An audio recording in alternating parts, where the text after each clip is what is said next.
Deepal, Leapmotor, IM Motors, Xpeng and Zeekr. After decades of familiar international car brands, new names are emerging, many from China, which has become the global epicentre of car manufacturing. So how will these new brands compete and how do they stack up? Hi, I'm Amanda Walsh and welcome to RAC's Horizons podcast, where we'll take a look at the new car brands that are challenging the old order of things in the automotive industry. So, what does this shifting landscape mean for drivers? What impact will this shake-up have on the old established brands? And importantly for consumers, are these new car brands okay? To help us answer these questions, I'm joined by Stephen Moir from the Motor Trade Association of Western Australia. Welcome, Steve.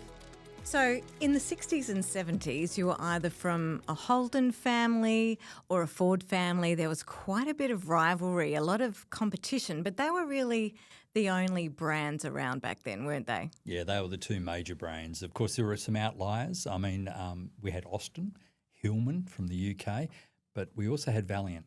So there were a few there, but certainly red and blue were the two colours. And, you know, that was helped a lot during the 60s and the 70s by things like Bathurst, where you'd see these cars racing around the track on a Sunday and you could go into the dealership and buy it on a Monday.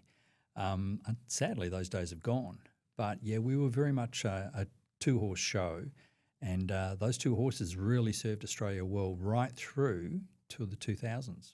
But then in the 80s, we saw the Japanese companies come through. So there was, Mazda, Toyota, Honda? Yeah, Western Australia can be very proud. We had two of the pioneers of bringing Japanese and Korean cars into Australia. I mean, Stan Perrin was the person who brought Toyota to Australia. That's amazing. So just how did that happen? It happened on a handshake from Japan. A lot of people advised Stan. In fact, his partner, I believe, left him because Stan wanted to take a chance on this Toyota product. That was quite innovative too for that era. It was, and the thing that really impacted it on was, surprisingly, there was still some hangover from World War II. So there was still some reluctance by some Australians to buy Japanese. But Stan persevered, and today Toyota in Western Australia dominates just short of 30% of the market. In Australia, it's just on 20%. So, you know, from those humble beginnings of what could be considered a cheap Japanese car to today being the number one seller in Australia. Because that still continues today as well. The Perrin Group have that same authority over Toyota. Yeah, Perrin are, I believe, one of three in the world that operate on a handshake. And it was a trust factor between Toyota and the Perrin Group. And they today run, I reckon, the most successful Toyota distributorship in the world. The rest of Australia has to deal directly with Toyota Motor Corporation. So we're very fortunate in Western Australia to have that arrangement. Yeah, he was quite a pioneer in that area. But what made the Japanese brands so different? Starting with it was cost. It was price. Their cost of production was significantly lower than the Australian ones. It was variation. There was new innovations coming through. Australian product didn't actually change. You know, right up until the 70s, you still had the old 3 in the tree gear change. You know, Toyotas were coming out with their 4 on the floor, and then they went to 5-speed gearboxes. Holden and Ford really had to be dragged along to catch up with what the Japanese were doing. And it was very quick for the Australian public to realise that Japanese product wasn't necessarily poor quality. It was actually very good quality, certainly in the engines. And I can always remember talking to an RAC roadside person, and I asked them, what sort of cars don't you ever get called out to? And he said, Toyota Camrys. They're bulletproof. So it was interesting that even as we go through, Toyota are still renowned for their reliability. So back in the 80s when we did have the Japanese brands front up, did West Australians get behind it? Slowly. Yeah, it wouldn't have been a fast thing, I wouldn't have thought. It wasn't a fast thing. I mean, look, even if we go to 2002, Holden dominated the Australian market with over 22%. You had Holden Commodore as Australia's top-selling car for 9 consecutive years. That was extraordinary. So whilst that was all happening, you had the Japanese brands, as you said, Mazda and Toyota, just slowly coming up. Honda were in there as well. And they were also developing. So if we look at what Holden and Ford were based on, four-door sedans and station wagons. Okay. That's what they were there. They were family-orientated cars. And then they started to break into the recreational theme. So Holden went down the revolutionary road of Sandmans, Sandman utes and Sandman panel vans. So they tried I've heard a rumour that you actually have a Sandman or had a Sandman. I had one. I was a very proud owner of a beautiful orange Sandman. But today they are highly collectible and worth a lot of money. But in those days, that was a breakaway to try and broaden the appeal of what was a tradies car. And it worked really, really well. And that gave them a little bit of extra life. Meanwhile, Toyota and Mazda and Honda were starting to innovate with different products, so small two-door coupes, Corollas, 4 cylinders. You've got to remember that Ford and Holden were built around predominantly 6-cylinder engines with V8s dropped in there. Toyota were all down on that 4-cylinder engine, so they were more economical. They probably had greater reliability, and they were fun to drive. They were exciting. So slowly West Australians decided they weren't so bad after all, Yeah, and absolutely. they were good value for money. Yeah, great value for money, and off they went. And then enter the Korean brands that in the 90s ended up in our industry. Yeah, and again, thanks to John Hughes and Alan Bond, they were the people who went to Korea and saw this opportunity and brought Hyundai to Western Australia. And John held the mantle of the world's top-selling Hyundai dealer for a number of years. And Hyundai still forms a major part of his business over in Vic Park. But, again, Hyundai suffered the same problem that Toyota did when they first entered the market. People were sceptical about the quality. Today, if you have a look at a Hyundai product, it's exceptional quality, great reliability, and took out Car of the Year this year with their Tucson. So they're doing very well. What's behind this sudden explosion of new players in the auto industry? When we look at the Australian market, we've got 68 manufacturers represented here in Australia today, over 380 different models. In the next 12 months, approximately 10 new Chinese manufacturers will enter the market. We've got Chery, BYD. Now, BYD's goal... I've seen a lot of BYD recently. Yeah, well, their goal is to become bigger than Toyota. They're being very aggressive about marketing, predominantly electric cars, but there is a smattering of hybrid, plug-in hybrid and petrol. BYD have just introduced their brand new ute, and people are really taking interest in that. In fact, it was the third highest selling ute last month. So it'll be interesting to watch how this all evolves. I went over to China in April last year to Auto China, which is the world's largest EV trade show, and there were 130 different Chinese manufacturers. It's just staggering how many cars the Chinese are producing. And again, quality is a really big focus for them. They're turning out some top-notch quality and really innovative type gear. So, cars with the equivalent of airline seats where you just sit back and relax. We saw one with a 32-inch television screen which divided the driving cabin to the passenger cabin so you could sit back and watch movies. I don't know why you'd want to do that, but I know, really. Hey, if it floats your boat, you go for it. But we've got this huge range of cars coming across our shores in the next 12 months. Which will just make it more competitive. It'll be interesting to see how this goes over the next 2 to 3 years in terms of where the consumers lie because, whilst our manufacturers have shifted, so have our tastes. So back in the 80s, we were very much driven by V8s and utes. Into the early 2000s, a lot of people's attention turned to turbocharged Japanese cars. And you see this, I have 380 apprentices out at Balcatta at our facility, and you can see the shift in the car park. So it's gone from V8s and now it's four-wheel drives. They're all in the Hiluxes and their Land Cruisers and their Patrol. So there's been a big shift in the demographic. And I think one of the things that perhaps the federal government has underestimated is Australia's passion for wanting to get out and on the weekend in the ute or in the four-wheel drive and go somewhere. Especially since COVID, everybody wants to get out and do their camping and, Yeah, and we saw that. We had record sales of caravans, record sales of four-wheel drives. Never seen that before. And record prices being paid for four-wheel drives as well. So, it was an interesting period. It's hard to believe that COVID was actually 5 years ago. I know, it seems like it was only yesterday, but Yeah. there you go. Would you say the rise of these brands are EV driven? The Chinese are certainly testing out the market in Australia to see how they are accepted before they export it elsewhere. The issue with the Australian market is we are actually only 1% of worldwide production of cars. So we are a very, very small player in a very large patch. Add to that only 10% of cars produced are right-hand drive. So there is a limit to what sort of cars can be brought here. I mean, Volkswagen, for instance, in Europe have the most amazing range of EVs, all left-hand drive. So we're not seeing a lot of them come here. We're going to see a couple, but not a whole heap. The interesting thing with the Chinese market is that mainstream European manufacturers are now shifted their manufacturing to China. Yes. So BMW's largest production facility is in China. They produce 420,000 vehicles a year. Most into the Chinese market, but certainly their i3s, which are their electric ones, are for worldwide distribution. So, and they're not the only brand that's doing that either. No. There's other quite well-known brands so that Volvo, a lot of people probably wouldn't even realise. Yeah, Volvo, Polestar, Range Rover have got a facility over there for the Chinese market. Audi have been building cars in China for 20 years at least. So there's a lot of that shift. BMW, for instance, their X5s were traditionally built in the US, but it's actually more efficient to build them in China. Not all of them are built in China, though, are they?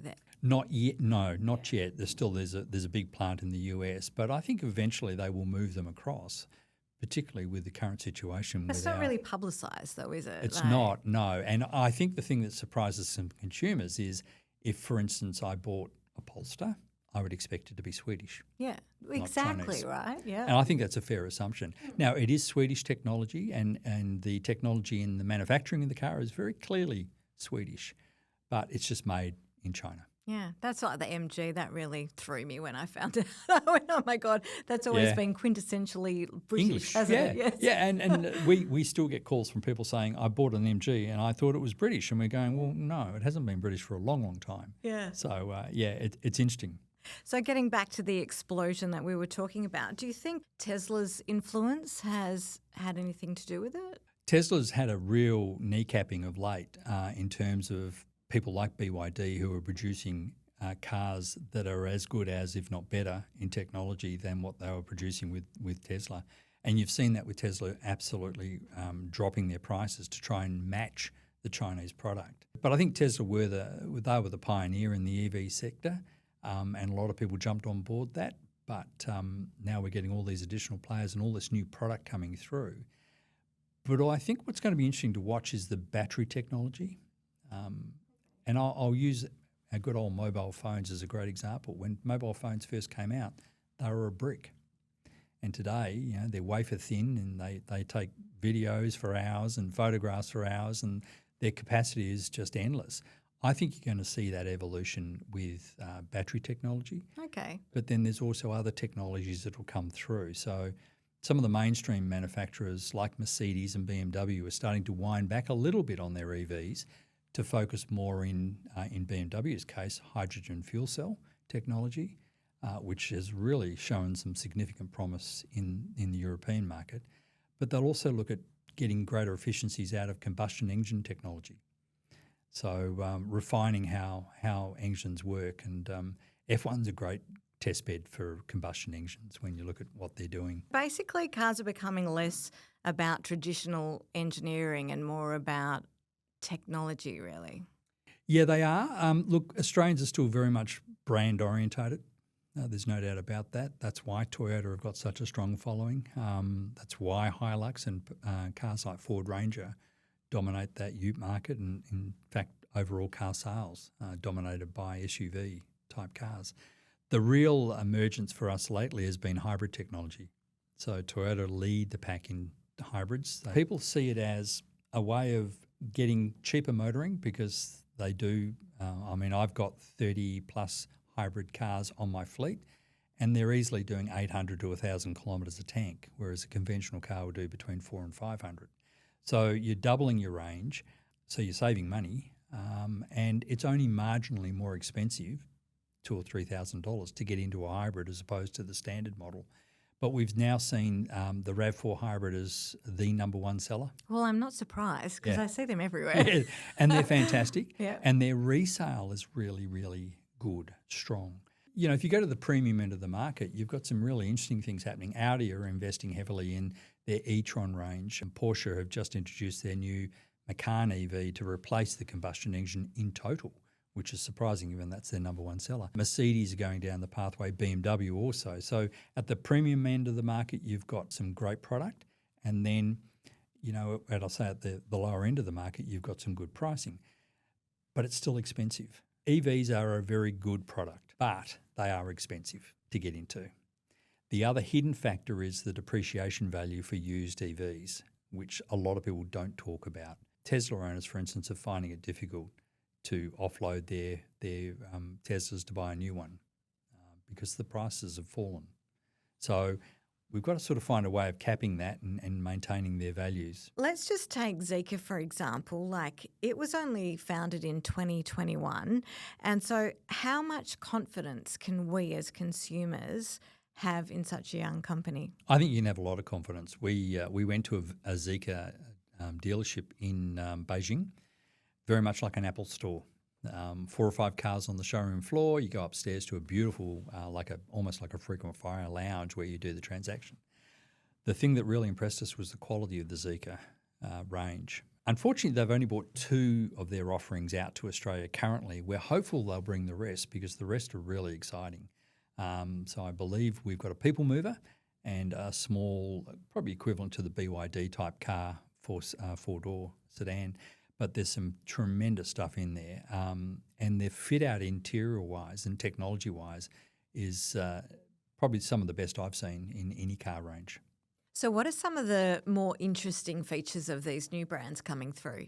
There's some really quirky things that are coming through. One model we saw on the 14-inch display screen, it had a little anime-type character, and whoever spoke in the cabin of the car, the character would respond with visually looking at it and talking to it. So if it was a person in the back left-hand seat, that person could say, "Could you wind the window down?" And the widget, I'll call it a widget, the widget would talk to it saying, "Of course," and pop it down. So it's more than voice recognition, it's isn't more, it? Because, yeah, it's interactive. You have different people in the back seat. It's interactive.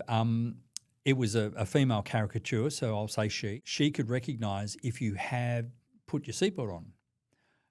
If something was unsafe, she would pick that up and talk to you about that. So it's incredible. It's incredible. Speed monitoring, she would do that for you.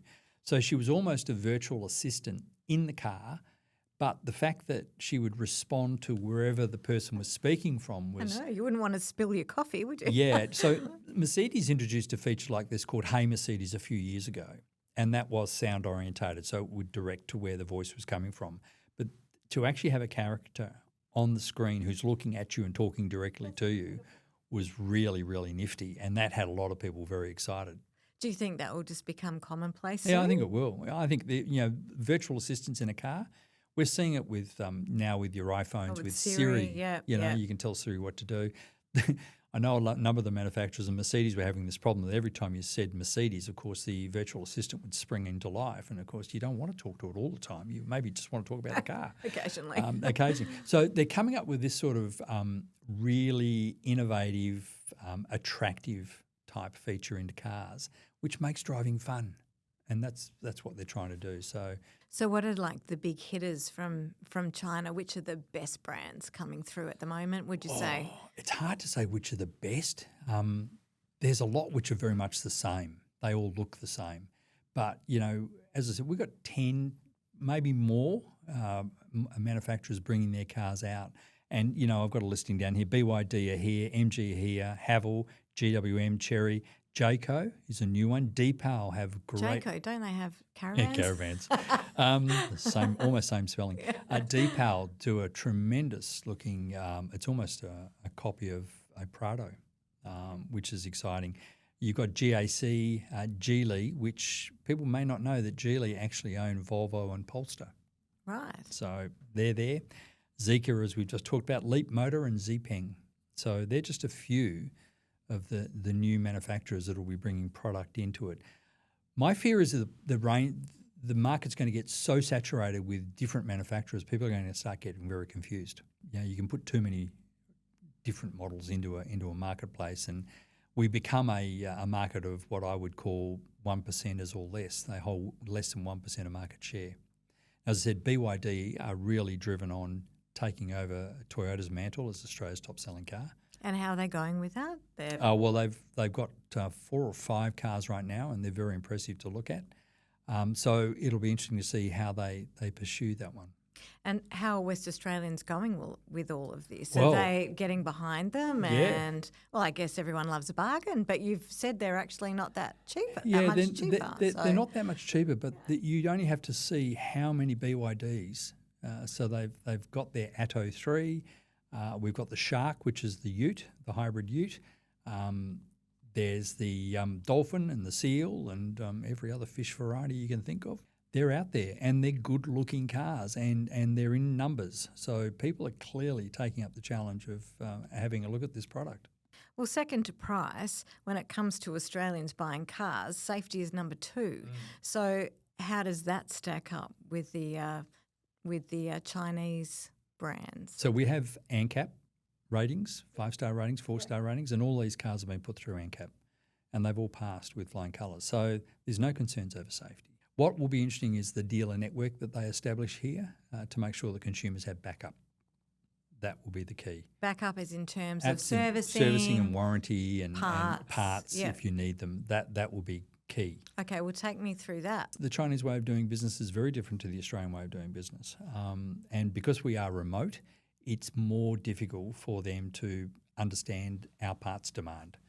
Now, they are learning very quickly. So I think if we have a very solid dealership network for each of these manufacturers, that will resolve it as the dealers who understand the market work with the manufacturers back in mainland China to make sure we've got that backup. What advantage do you think that do Chinese manufacturers have over everybody else? Economy of scale. Their technology in their manufacturing plants is leading the world. There's no doubt about it, which is why manufacturers like BMW and Mercedes now have plants in China. It started off, interesting enough, because the Chinese have this desire for long wheelbase cars. And so if you look at Mercedes, there's a number of long wheelbase versions of models we get here in Australia that you can't get, but they're sold purely into the Chinese marketplace because of that extra legroom in the back. But then they've realised that their quality of build is so good that they can produce cars cheaper, quicker, and get them out into the world markets very, very effectively. I'm just going to go back to Tesla because Tesla obviously is one of the big names that everybody hooked onto, I think, when it first arrived in Australia. How do you think that shaped the global market today? Oh, there's no doubt that brand had a very big impact on people's perceptions. It was leading-edge technology. It was new. The design of the cars, we'd never seen a car like that. So it really captured people's imagination. And I think that's also probably what spurred the Chinese on to say, you know what, we can actually build product of the same standard at a lesser price. And we've seen that with Tesla, with their pricing coming down quite substantially to match the Chinese product because they simply can't stand side by side with a different price point. So the whole industry has had an overhaul and the Chinese brands are leading the charge. Yeah, they are. They saw the opportunity and they jumped in very, very early and they will lead. And I think they'll continue to lead for the next 10 years at least. What about the old brands? Do you think there's still a place for them or you think Toyota will continue on, but you can never say never in this industry. I mean, 2002, Holden were the number one seller in Australia. By 2020, they'd gone. The fact that we no longer have a motor vehicle manufacturing facility in Australia is a tragedy. But the simple truth is we were too expensive. So we've already seen some brands come through from China, but you believe there'll be more? I think there'll be a significant increase in the number of brands. It'll be interesting to see how many brands the Chinese government will allow to continue because the market, as I said, there was 130 in Beijing last year. It'll be interesting to see how many are in Shanghai this year. And then, the ranges inside of that product range. will be interesting to see as well in terms of the types of cars. But they're certainly getting adventurous. They're producing some really innovative product, which is exciting to look at and exciting to drive. And I think that's what Australian motorists want, is they want something which is a little bit different. It's not beige. It just doesn't fit into the car park. And, give them an option. What do you think is going to happen to car dealerships? Because I can already see there's fewer around right now, and people they seem to be amalgamating. So what you'll see with dealerships is the acreage dealership will slowly disappear, and you'll get car malls sending up. So Eagers Automotive have just established out on the old North City Holden site a multi-franchise site. On the same site that one Holden dealership occupied, there are now, I think, 7 different franchises on that one site. So you can literally walk through a range of manufacturers and see what's happening. In China, we went to the Zeekr showroom, and then we went to a Mercedes showroom, both about the same footprint, about the size of the Apple store in Hay Street in Perth, but 4 levels. And each level for the Mercedes shop had each different range. So you had Maybach, you had AMG, and you had Mercedes, and you literally would go up and down. What was interesting was in their locality, they weren't allowed to start up loud engines. So they had a sound emulator in there that you could program in which car and which motor, so you could have a listen to how it might sound on the road without actually starting the real car. That's incredible. Yeah, so it's really innovative. And equally, they had colour boards where you could put up a model car and you could literally manipulate the colours around to see how it would look without having to go through 20 cars to see which one you like the most. So in 5 years' time, do you think we'll still be sceptical of these new names that have come on the roads right now or not? Or they'll just be, just like Toyota and Honda and... So will they all be household names? No, they won't. Some of them will. Some of the more memorable ones will be. So, I'd give you a prediction now that Zeekr will be a name that will become really, really well known. I think BYD are already well established and will continue to grow in the marketplace. Toyota will always be there. Hopefully Mazda will be there. Nissan, maybe. Nissan have got a few challenges globally. But, Nissan has been a staple in the Australian market for 30-odd years. So Ford will still be there. And it's interesting because we're also getting a bit of a taste for what I call the super ute. These massive utes are coming from the US. There's quite a lot. There's a lot of them, and people towing caravans, but people don't seem to have a problem shelling out serious money for these things. So, we still love the big car.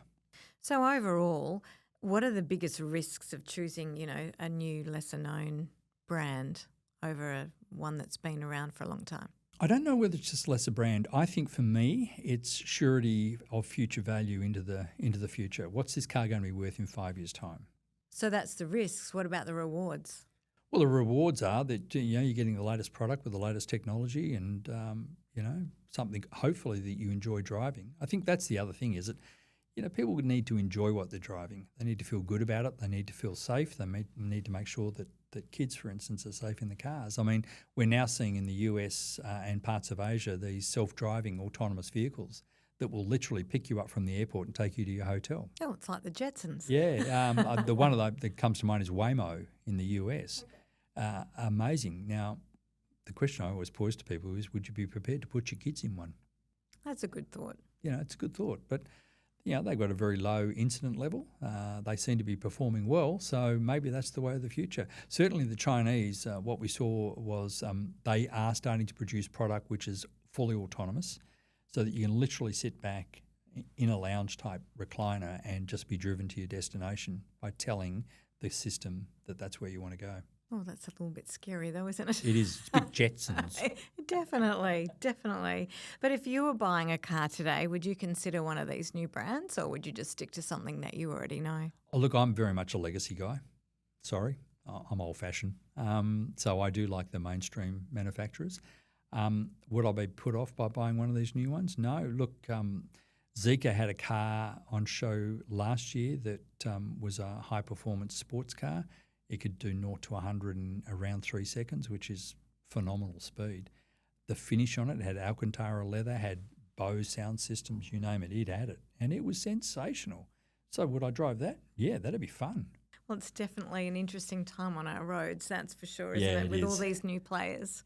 Well, thanks for taking the time and giving us your insights today. It's a pleasure. Thank you. And thank you for tuning in. If you like this episode, let us know and share it with a friend. Don't forget to hit subscribe, and we'll catch you in the next episode of RAC's Horizons podcast.